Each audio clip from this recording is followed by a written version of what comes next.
Quero que você abra sua Bíblia comigo. Aleluia. Segundo livro de Samuel, capítulo de número 21. Segundo livro de Samuel, capítulo de número 21. E nós vamos ler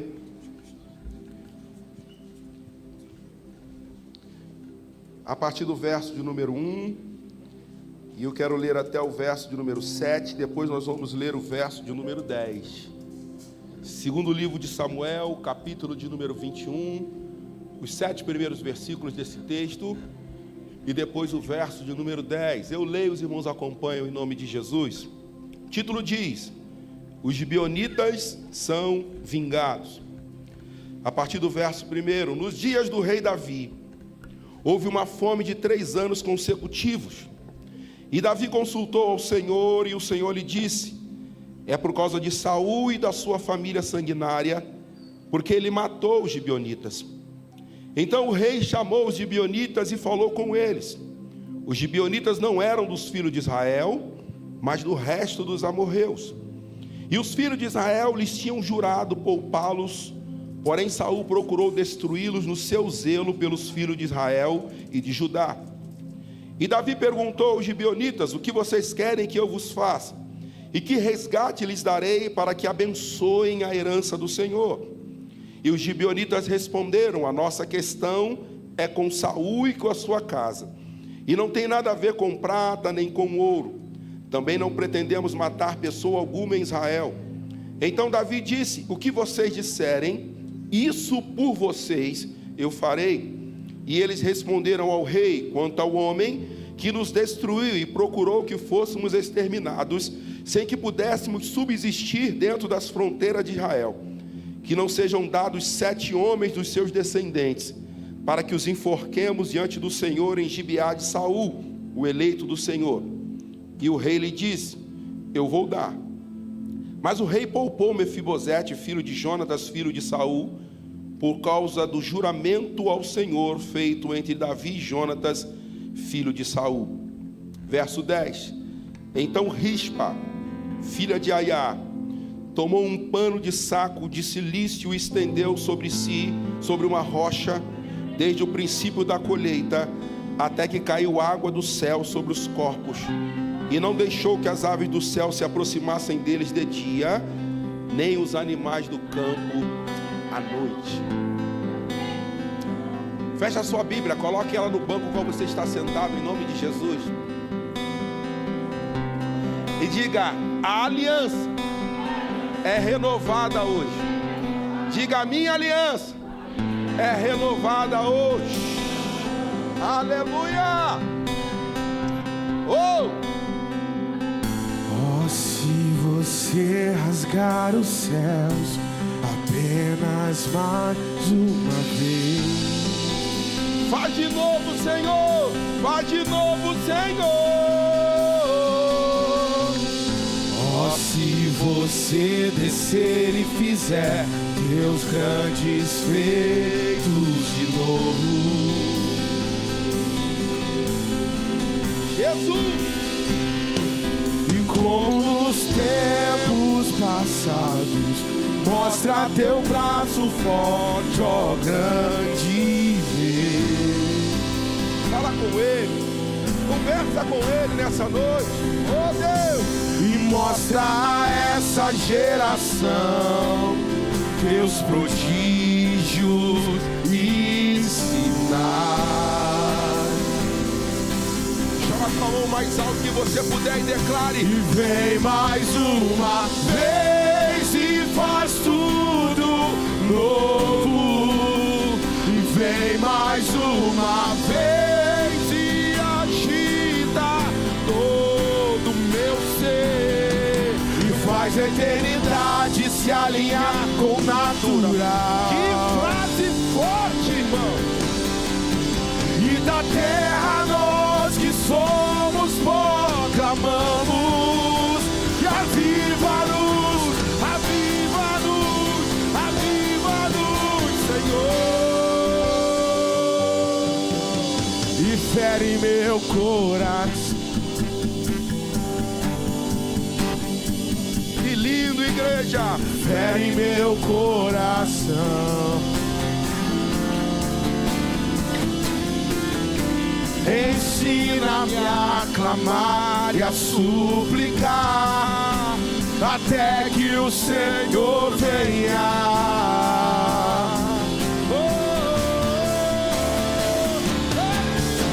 E fere meu coração com uma ferida.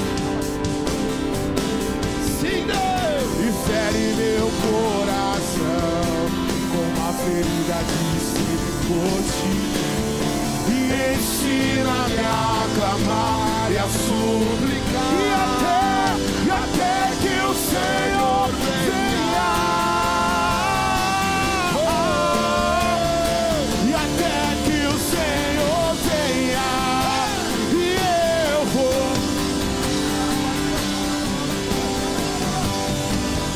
E eu não vou. E eu não vou. E até que o Senhor venha. Eu vou gastar a minha vida diante do teu altar. Diante. E até que o Senhor venha. E até que o Senhor venha. E eu vou clamar. E até que o Senhor venha. Eu não vou descansar. Até que o Senhor venha.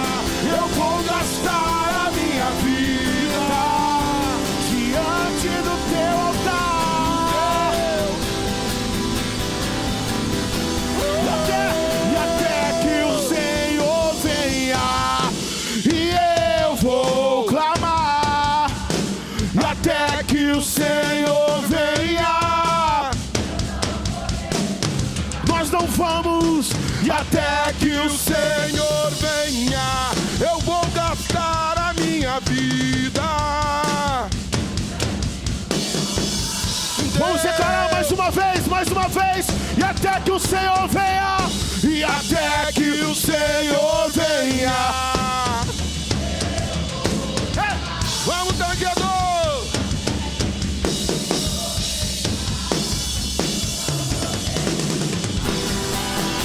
E até que o Senhor venha.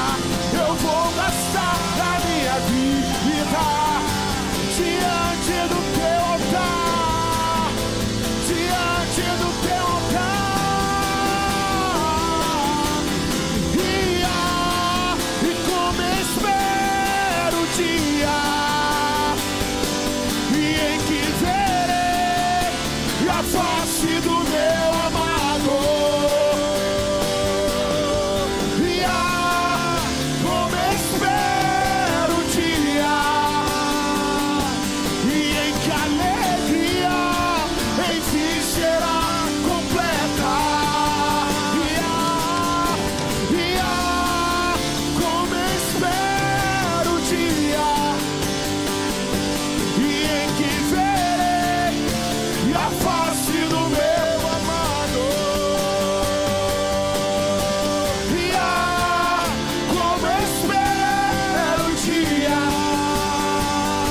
e em que a alegria enfim será completa.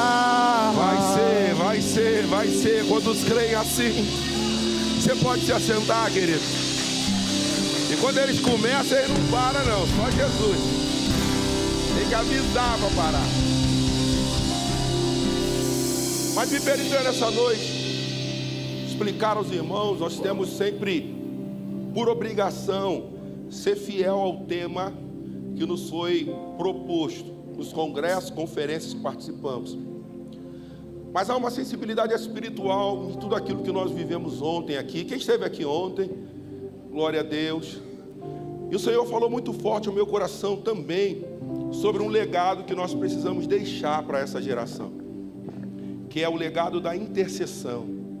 Filhos que oram, que clamam, porque têm essa consciência, porque observaram os seus pais fazendo isso, e entendem que esse é o caminho para que a resposta de Deus venha para nós. Eu quero pregar hoje para crentes que talvez precisam ouvir a voz de Deus em situações que precisam de um direcionamento.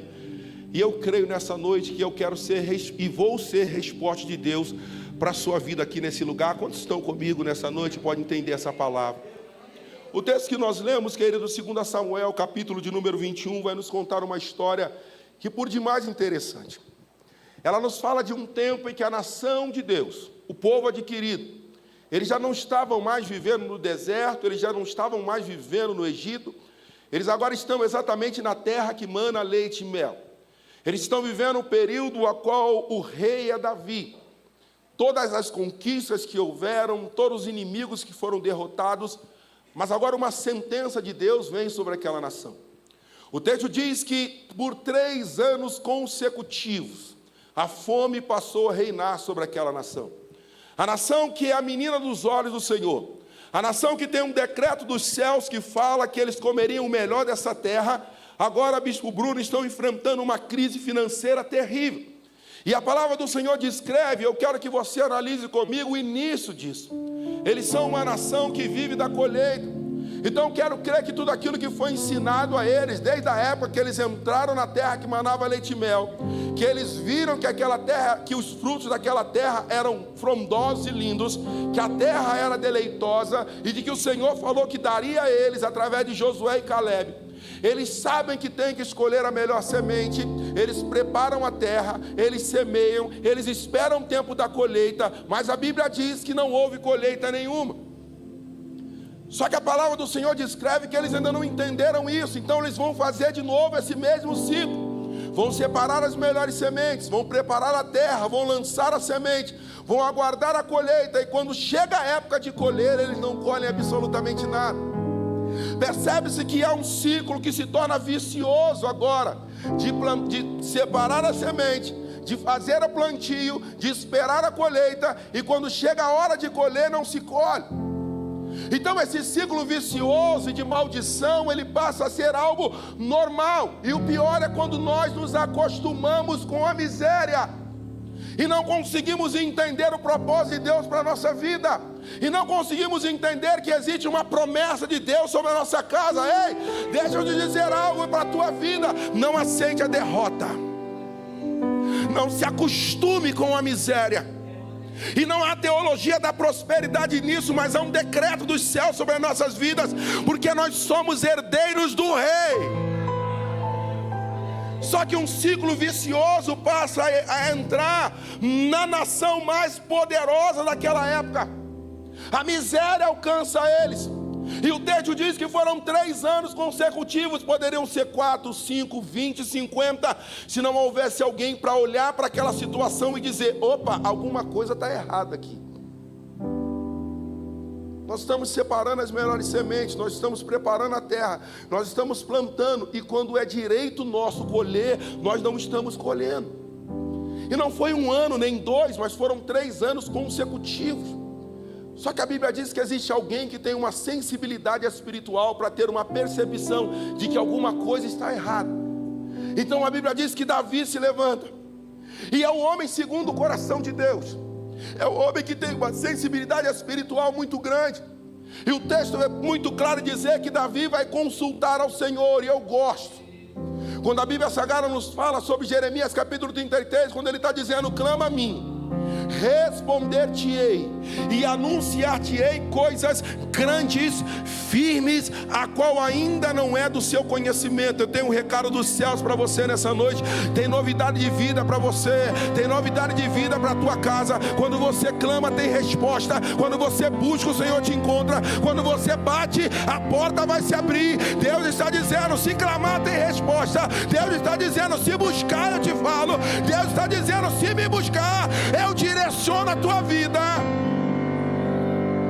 Isaías capítulo 55, a partir do verso número 21, vai descrever para nós: buscai ao Senhor enquanto se pode achar, e invocai-o enquanto está perto. Davi vai buscar ao Senhor, Davi vai consultar a Deus, porque Davi sabe que Deus sempre vai trazer resposta, porque a sua palavra diz que um coração quebrantado e um espírito contrito Ele não despreza. Então imagina Davi se aproximando do Senhor para consultar. Imagina aquele que é segundo o coração de Deus, que tem uma percepção espiritual de que alguma coisa está errada, Por quê, pastor? Porque nada está dando certo, porque tudo aquilo que eles plantam, eles não colhem, porque os sonhos que eles planejam, a estratégia que eles colocam, tudo aquilo que eles pensam que vai dar certo, quando chega na hora de colher, eles não colhem. Então Davi vai buscar, porque ele precisa ter uma resposta de Deus para a situação que ele está vivendo. Ei, tem resposta de Deus para você nesse lugar essa noite. Eu vou repetir, tem resposta de Deus para você nesse lugar essa noite. Porque eu entendo que Deus traz 3 respostas para nós. Ou Ele é o Deus do sim, que coisa maravilhosa, quando eu oro, peço e Ele diz, vai acontecer. Ele é o Deus do não, e Ele também é maravilhoso nesta hora, porque Ele diz, não adianta pedir porque eu não vou fazer. Moisés está dizendo, Senhor, eu quero entrar na terra prometida, Senhor, eu lutei com esse povo a vir até aqui, é bem verdade que o Senhor mandou eu falar com a rocha, eu bati, porque esse povo é obstinado, esse povo me deixou louco aqui. Aí Deus diz, não adianta, Moisés, pode parar aí. E existem situações que nós precisamos ter uma maturidade espiritual para entender quando Deus diz não, porque o não de Deus é bom para nós. Porque Ele sabe lá na frente que a gente vai precisar receber, o que a gente vai ter com aquilo. Então Ele é o Deus do sim, glória a Deus por isso. Ele é o Deus do não, glória a Deus por isso. E Ele é o Deus do silêncio. E o silêncio mata a gente, né? O silêncio nos faz ficar angustiados. O silêncio nos faz ficar, sei lá, olhando para a situação, dizendo, céus, vida, azar. Quem tem mais de 50 anos deve se lembrar daquele desenho, né? Do Lip e do Hard, que era uma hiena e um leão. Quem tem mais de 50 aí, vai? Confessa. Então você viu esse desenho, tá? Você está entendendo isso. Só que a Bíblia diz que Deus está falando, Deus está em silêncio.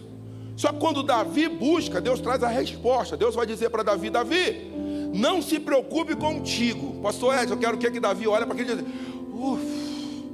não é comigo não, né, Senhor? Não foi eu que peguei, graças a Deus. Não é contigo, Davi, não se preocupe. Mas tem um porém, Davi. Tem um povo que era grande e estava no meio de vocês. Se tornou pequeno por causa do zelo de alguém. O zelo espiritual de Saul por Judá e Israel aniquilou aqueles que eram chamados outrora de amorreus, que se tornaram o resto dos gibeonitas. O zelo espiritual de alguém que olha, e porque eu não confabulo das mesmas opiniões que ele, ou eu não tenho os mesmos trajes que ele, ou eu não tenho a mesma perspectiva de ação que ele, terrena, ele diz, não é do meu povo, é meu inimigo, e tenta matar. Tem gente que olha para mim e fala, rapaz, tu é pastor, mas nem parece. Fazer o quê? Eu gosto disso. Isso não me escandaliza, isso não me entristece, porque eu fico a pensar como a Bíblia nos mostra aquele tal de João Batista, né? Porque o texto diz que aquele homem, ele era destinado a ser um dos líderes dos fariseus daquela época, doutores da lei. Era para ele ensinar no templo, mas o texto diz que ele vai sair e vai para o deserto. E lá no deserto ele vai se alimentar, ele vai comer gafanhotos, e ele, para que dá uma realçada no sabor daquele negócio, ele vai tomar mel silvestre. Ele vai se vestir exatamente ao contrário daquilo que no altar estava mostrando favor de santidade. Era as vestes de linho fina, mais puro, e os sacerdotes estavam ali, todos suntuosos. Aí de repente vai chegar um tal de João Batista, se vestindo de pele de carneiro, de bode ou de cavalo, ou o que seja. E a Bíblia diz em Deuteronômio que animal de ranhura não se poderia nem sequer tocar. E o cara vai e veste. Alguém olha, não parece crente. Alguém olha, não se veste como crente. Alguém olha, é tão rude, prega tão pesado, que ele está chamando todo mundo, está dizendo, raça de víboras, quem vos ensinou a fugir da ira futura? Só que para religioso, não para novo convertido. É esse detalhe. Só que a Bíblia diz que quando Jesus é questionado acerca dele, Jesus vai dizer assim, nascido de mulher, igual a esse cara, nunca houve. Aí eu te pergunto, quem João orou e abriu os olhos? Qual paralítico que se aproximou de João? João meteu a mão na cabeça dele e ele saiu andando. Qual homem querendo receber a unção do Espírito, e João impôs as mãos sobre ele e ele começou a falar em línguas estranhas? Ninguém. Mas Jesus está dizendo, nascido de mulher igual a ele não houve nem vai haver. Porque João entendia o propósito de Deus para a vida dele. O legado de João era cumprir o propósito que Deus havia estabelecido para ele. E eu quero que você entenda isso. Você precisa se identificar.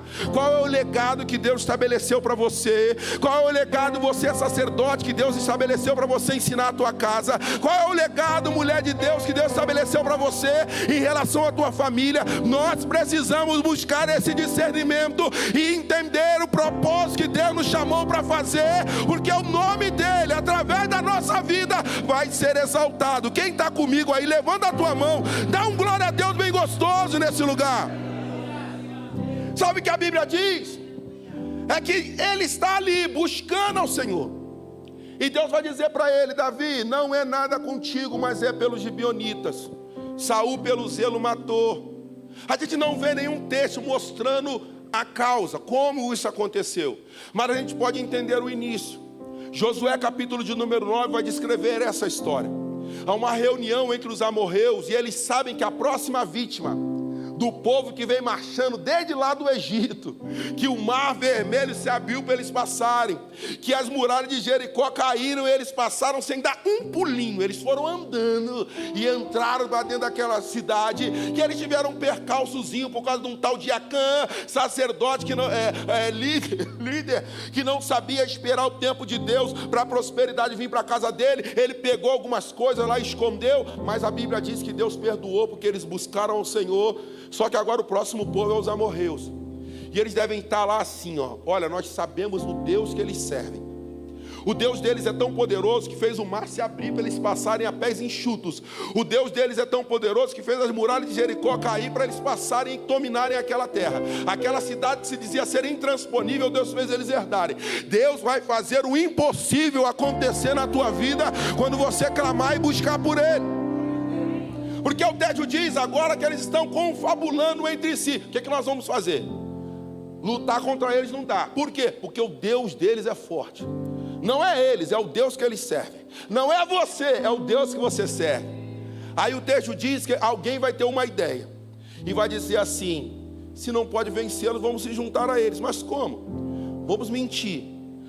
Vamos dizer para eles que nós estamos vindo de uma terra muito distante.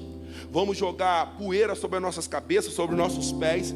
Vamos pegar pães dormidos, colocar em sacolas e vamos nos aproximar deles com roupas velhas. E quando chegarmos diante deles, nós vamos dizer para eles que viemos de uma terra distante, que sabemos o Deus que eles servem e que queremos uma aliança com o Deus deles. Vamos fazer assim? Vamos. Fizeram. Vão entrar no arraial, vão perguntar quem é o líder. Josué se aproxima deles. E o texto diz que Josué, quando se aproxima, Josué diz: vocês vêm de longe? Ele diz: viemos. O que vocês querem? Nós queremos fazer uma aliança com vocês.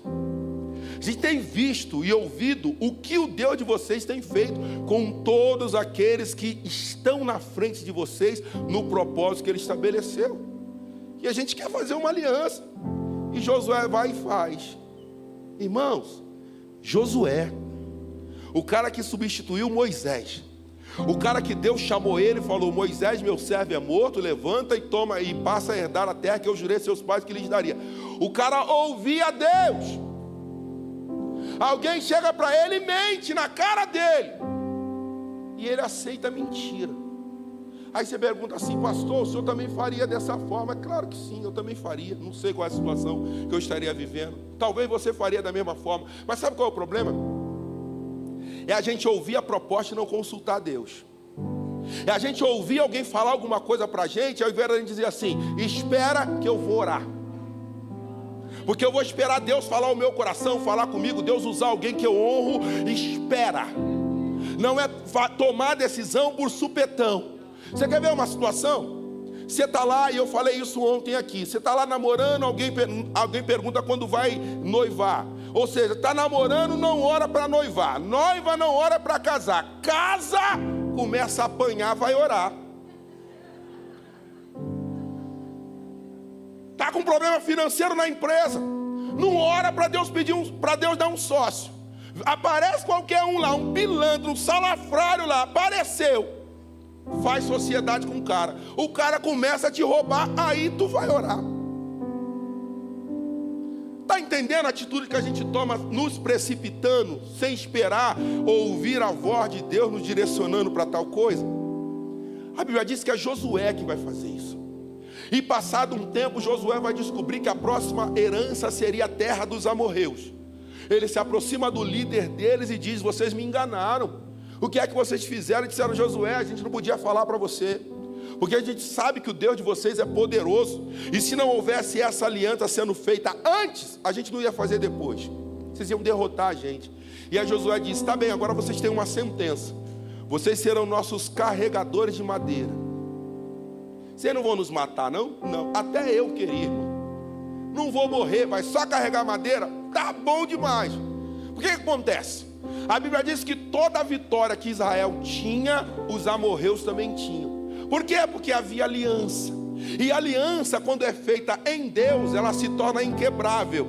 Eu vim pregar para crente aqui que talvez está vivendo situações, está dizendo: vai acabar, não tem mais jeito, eu não aguento mais. Mas eu deixo de dizer uma coisa: se houver oração, intercessão, se você apresentar diante de Deus a tua necessidade, existe um Deus que sabe da tua fidelidade, existe um Deus que entende o teu coração, existe um Deus que está preparado para dizer: eu posso moldar os corações, eu posso transformar um coração duro num coração sensível a ouvir a minha voz. O Deus que está aqui nessa noite é o Deus que transforma vidas. O Deus que está aqui nessa noite é o Deus que atende oração. O Deus que está aqui nessa noite é o Deus que garante a tua vitória.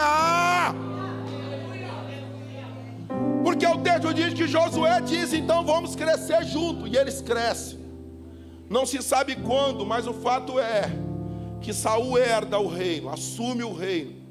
E agora o texto vai descrever que Saul, pelo zelo, começa a matar os amorreus. Não é da mesma turma que a minha? Morte para eles. Não professa, não confessa, não tem a mesma liturgia que a minha? Morte para eles. Não tem a mesma atitude que eu? Morte para eles. Não pensa igual a mim? Morte para eles. Saul começa a matar. Só que aquele povo que está diminuindo, tem alguém lá que está clamando. Está doendo, mas está clamando. Não está se levantando para brigar, não está se levantando para questionar, mas está lá dizendo: Senhor, existe uma aliança.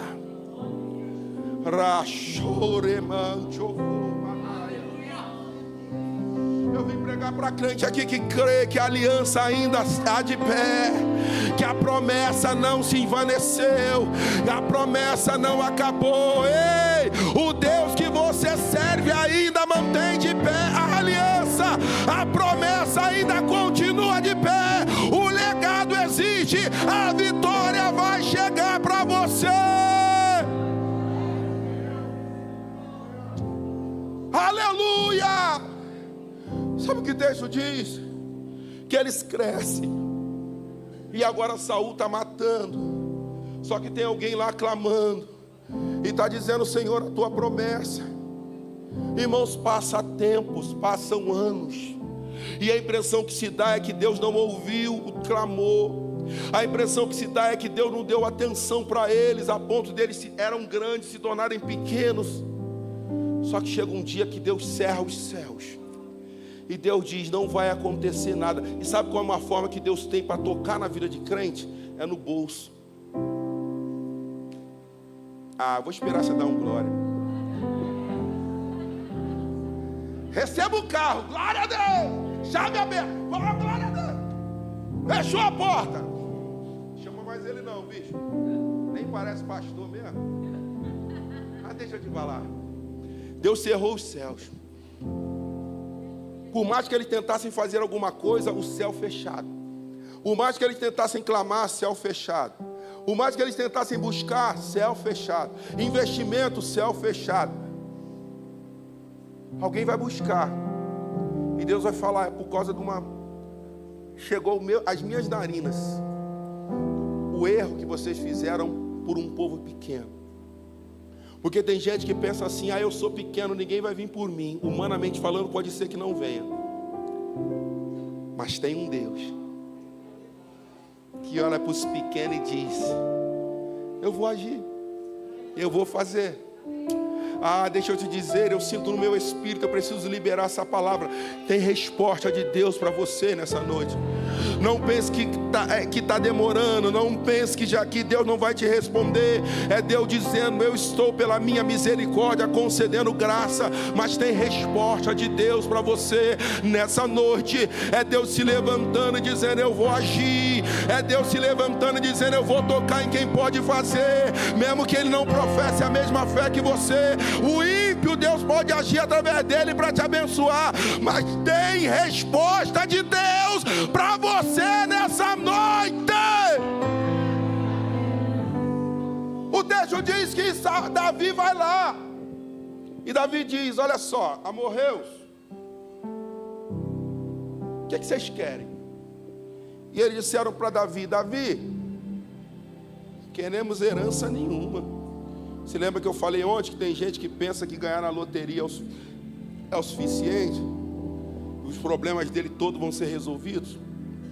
Eu tenho um amigo meu que hoje ele tem uma empresa que presta serviço para a Petrobras.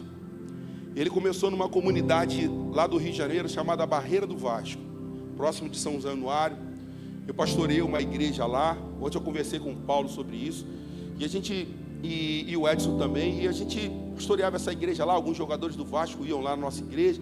Bênção demais. E ele era nosso discípulo lá, obreiro. E eu me lembro que um dia ele saiu, Deus prosperou ele, abençoou. Ele estava morando no condomínio Rio 2 da Barra, vizinho de Zeca Pagodinho. Esses caras tudinho também moravam lá. E um dia eu estou em casa, ele me liga e fala assim: e aí, pastorzão, tá em casa? Eu falei: tô. Rapaz, eu estou aqui pertinho da sua casa, mas eu não sei como chegar aí. Eu estou com medo, meu carro é uma SUV e tal. De repente, falei: você está onde? Manda a sua localização. E vai eu de bicicleta lá. Encontro ele, bota a bicicleta na caçamba do carro dele, e a gente vem. Ele não sobe a comunidade com o carro, mas ele estaciona lá embaixo, a gente sobe andando. Ele entra na minha casa, começamos a conversar. Que às vezes o que falta, irmãos, é mesa. É aquele aperto de mão, aquele olhar sincero, aquela oração de colocar a mão no ombro e dizer: eu te abençoo e vai dar certo. Tem pessoas que precisam só ouvir isso. E eu sei que essa igreja aqui é uma igreja empática. Ela gosta de ajudar, ela gosta de romper. E é isso que traz uma característica muito grande da igreja de Deus. E aí eu estou lá orando por ele. Nós oramos, brincamos, tomamos café. E de repente eu fui fazer não sei o que. E aí eu sento e percebo que ele está dormindo. Mas dormindo. E está lá.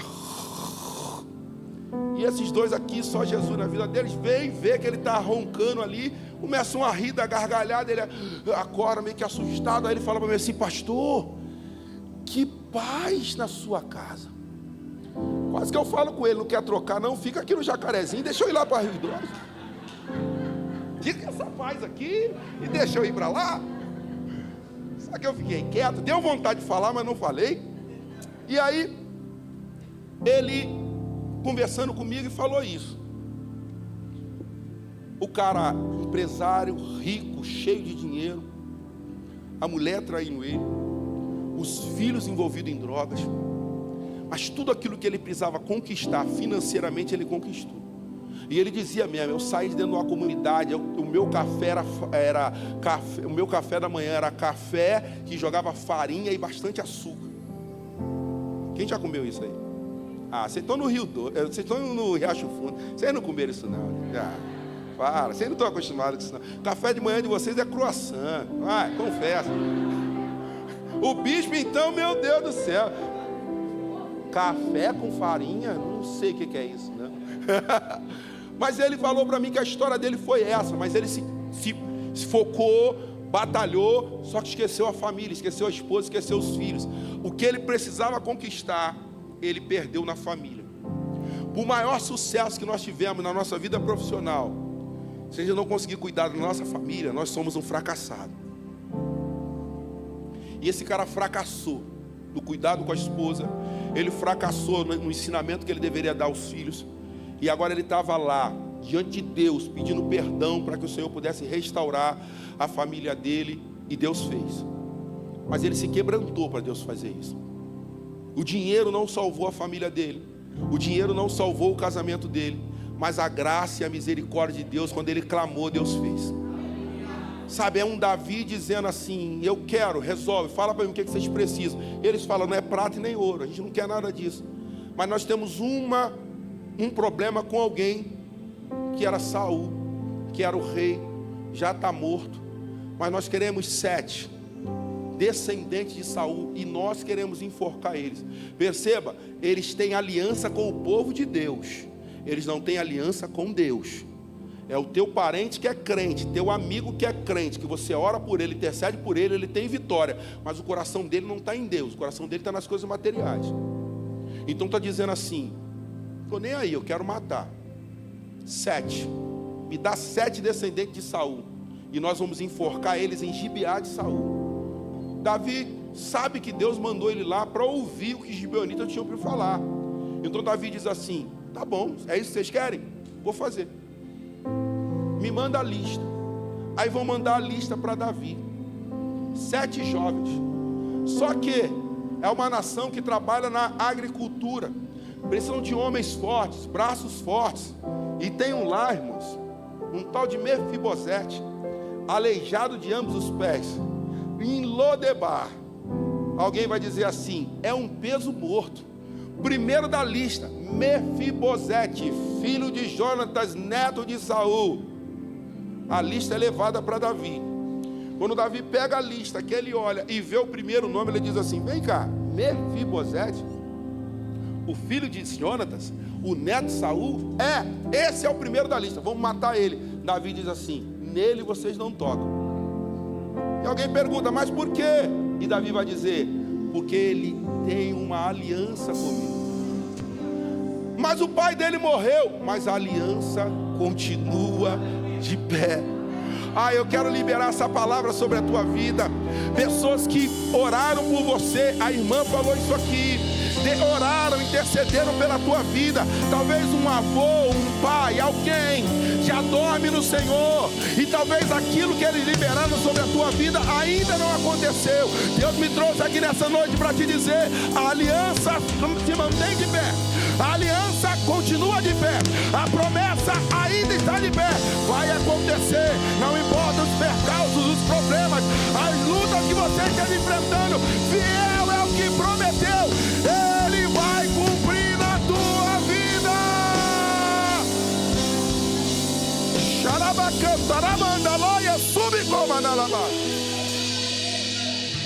Davi está dizendo: não toca. Por quê? Porque é filho de Jonatas, meu amigo. Nós fizemos uma aliança, não vai tocar. Crente, levanta a tua mão que eu quero liberar essa palavra. É por causa da aliança que Deus tem contigo. O diabo não toca no teu filho, não toca no marido, não toca na esposa. É por causa da aliança contigo. Todo laço e morte do diabo contra a tua família está sendo quebrado hoje. É por causa da aliança contigo. Toda sentença de morte dentro da tua casa se quebra hoje. Se quebra hoje. As covas estão sendo fechadas por causa da aliança. Davi está dizendo, pastor Edson, não vai. E alguém está dizendo: mas ele é peso morto, não vale nada. Pode não valer nada para você, mas o pai dele tem uma aliança, a mãe tem aliança. O diabo não vai tocar na vida daquele que você apresentou diante de Deus. Eu estou sentindo a unção de Deus. Tem profeta nesse lugar, hein, Bruno? Tem profeta nesse lugar. Deixa Deus te usar. Deixa Deus te usar.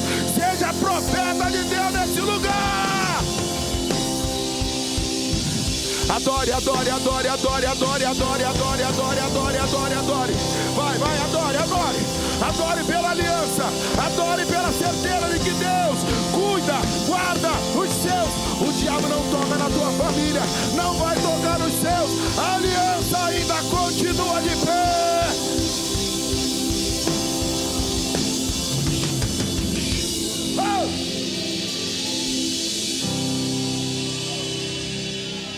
Vão arrumar outro com o mesmo nome, mas o Mefibosete, filho de Jonatas, neto de Saul, amigo do rei, não morre.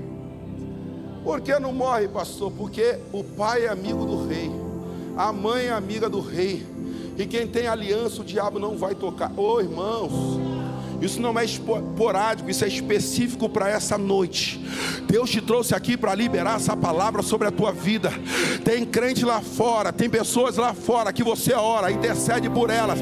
Há uma preocupação na tua vida a respeito deles. Deus te trouxe aqui para ouvir isso nessa noite. Vai ter libertação, vai ter cura, o milagre vai acontecer, porque tem aliança. Quem tem aliança, o diabo não toca. Se a tua família está aliançada com Deus, a proteção dos céus está sobre ela. Sabe o que a Bíblia diz? Que arrumaram um menino. Oh Jesus, 43, 5 minutos. Quem me dá 5 minutos aí? Levanta as mãos. 5 minutos. 5, 10, 15, 20. Ih, brincadeira, vai acabar. Davi recebe a lista e diz: vai. E a Bíblia diz que aqueles homens foram enforcados em Gibeá de Saul. Aconteceu aqui. E a gente pensa assim: não vai acontecer. Aconteceu. Só que o texto diz que vai entrar em cena uma mulher. E a Bíblia chama ela de Rispa. Ela é a concubina de Saul. Dos 7 enforcados, 2 são filhos, 5 sobrinhos. A família dela está de luto. Se pegam-se os corpos e lançam eles nos monturos. Eu gosto quando Zacarias capítulo 12 diz que no lugar da vergonha virá dupla honra. Eu vou falar de novo para você dar um glória. No lugar da vergonha virá a dupla honra. Porque o texto diz que essa mulher vai entrar em cena, bispo. Eu preciso imaginar essa situação. Os corpos estão lá naquele entulho todo. E alguém diz: é lugar de vergonha. Foram lançados lá para esquecimento. Entra essa mulher enlutada. A família dela perdeu 7, 2 filhos e 5 sobrinhos. Estão mortos naquele entulho. Ela poderia estar levantando as mãos dizendo: por que Deus nos abandonou? Mas a Bíblia diz que ela vai pegar um pano de silício. Qual é o instrumento que você tem para orar? Você lembra do altar que você deve ter dentro da sua casa? Porque o texto diz que essa mulher vai pegar um pano de silício. É parecido com aquele pano que a gente compra batata, aquelas batatinhas calabresas. Eu gosto de fazer aquilo. Já é uma dica quando você me convidar para almoçar na tua casa, fazer um churrasco. A gente come pouco, irmãos. Acredita. Só que essa mulher vai pegar o pano de silício, vai ir naquele monturo, naquele lugar de esquecimento, no lugar de entulhos. E a Bíblia diz que de dia e de noite. De dia, as bestas feras que vinham do campo, porque a carne ainda estava fresca, vinham para comer a carne. À noite, as aves dos céus desciam para também danificar aqueles corpos. Mas a Bíblia diz que de dia e de noite Rispa está lá assim, ó: não toca, não toca, não toca, não vai tocar, não, sai, sai, sai, não toca, aqui não, sai, pode sair, sai, sai, sai, sai, não vai tocar, não vai tocar, sai, sai, sai, sai, de dia e de noite. Alguém incansável clamando pelos seus, de dia e de noite. Alguém não deixando ferir a família dela, de dia e de noite. Quando alguém vinha para envergonhar, quando alguém vinha para defamar, quando alguém vinha dizendo não vai dar certo, ela está lá: não toca, não vai tocar, não vai tocar, não vai tocar. Sai, sai, sai. Qual é o teu pano de silício?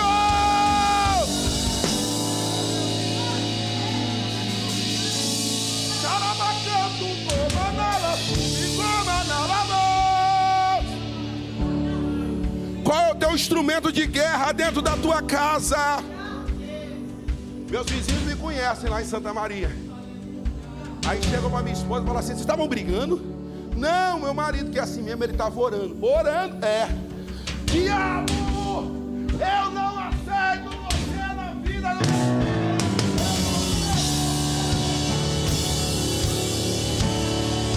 É o meu pano de silício. E balanço mesmo. Ah, como eu balanço. Ah, não vai tocar, não vai entrar, não vai destruir a minha casa, não vai destruir os meus filhos, não vai destruir meu casamento, não vai. Eu tenho um pano de silício para balançar. O inimigo vem de dia, as setas que vão de dia não chega, a mortandade que assola não chega. 1000 pode cair, 10.000 à direita, mas a minha casa, a minha família, por causa do meu pano de silício, o diabo não vai tocar. Qual é o teu legado?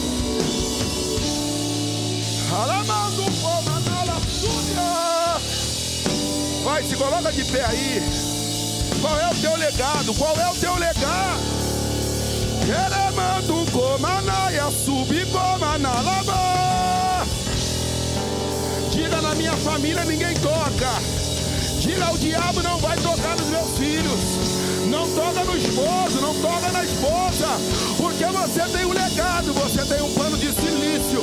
Então balança ele. É a madrugada quando você ora, é o teu clamor. Não deixe o diabo destruir aquilo que Deus fez você formar.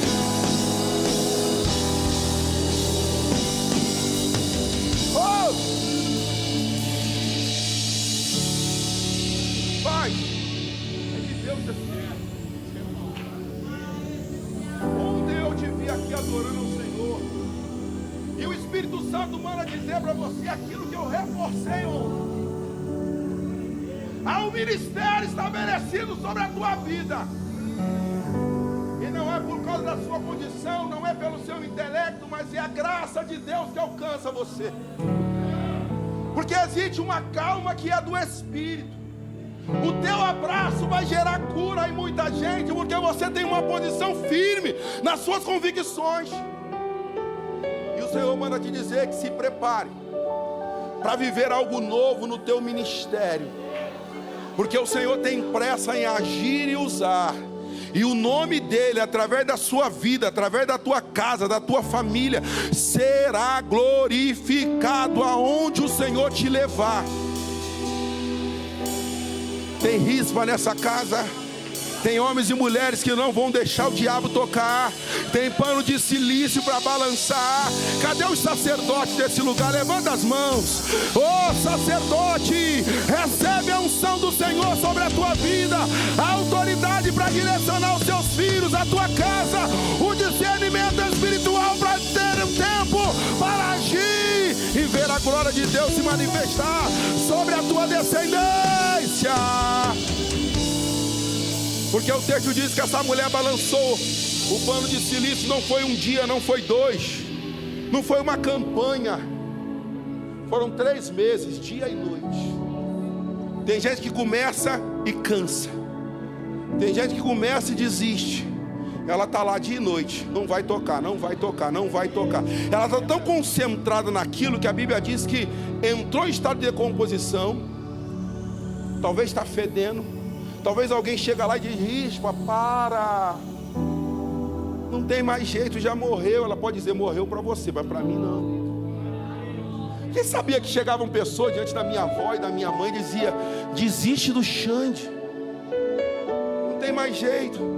Já pensou, bicho, se a minha avó e minha mãe desistem de mim, cara? Eu não ia conhecer esse cara bonitão aí, estiloso aí. Quando você não quiser mais esse blazer aí, eu aceito. Será que dá em mim? Você está me chamando de gordo, gordofobia. Não. Olha, deixa eu te dizer uma coisa. Não desiste da tua casa não, não desiste da tua família não. Continua balançando o teu paninho de silício lá, vai vir resposta de Deus para você.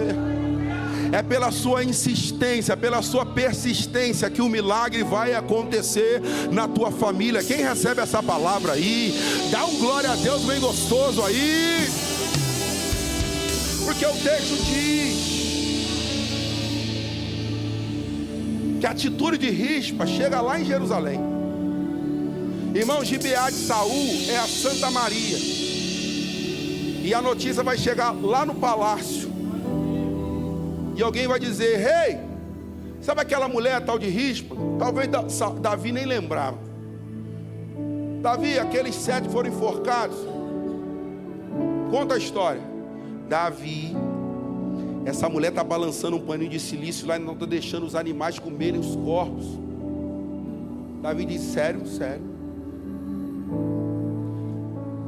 Pega lá a câmara mortuária de Saul, pega os ossos de Jonatas e de Saul, pega os ossos enforcados e enterra no memorial dos reis de Israel. Sabe, aquilo que estava destinado a ser vergonha, Deus colocou dupla honra. Aquilo que estava destinado a ser esquecido, Deus falou: eu vou honrar a atitude.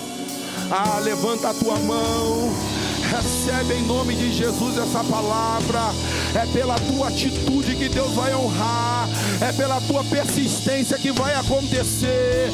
O legado não é de uma noite para outra, o legado não é de um dia para o outro, o legado é para quem insiste, persiste, continua acreditando, e Deus vai se manifestar através da fé, e através da tua atitude, o milagre vai acontecer dentro da tua casa.